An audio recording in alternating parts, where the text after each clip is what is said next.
म्हणजे पॉवर द्यायची आणि काढायची. काढायची आणि द्यायची. काढायची आणि द्यायची. हां म्हणजे एकदा असं रिस्टार्ट झाला पाहिजे.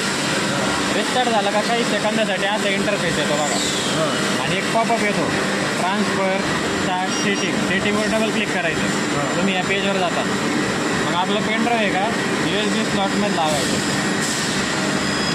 पेनड्राईव्ह 16 GB पेक्षा कमी साईजचा असलं पाहिजे. 16 GB पेक्षा कमी असलं हां पाहिजे. 16 किंवा 16पेक्षा कमी. हां सर्व्हिस अँड कमिशनिंग आहे त्याच्यात जायचं. मग इथं बॅकअप रिस्टोर असे ऑप्शन आहे बघा.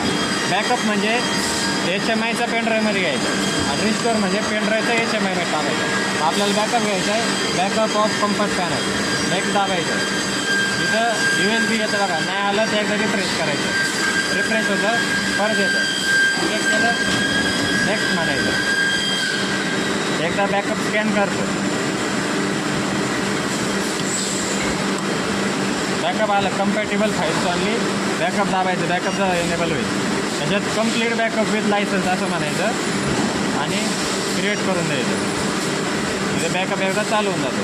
ही फाईलला हिला पट्टा कंप्लीट होता ना तेव्हा बॅकअप कंप्लीट म्हणतात आणि मग तेव्हा पेनड्राईव्ह काढून घ्यायचं. बॅकअप कंप्लीट म्हटलं त्याला थोडा एक 2-4 मिनटं टाईम लागेल.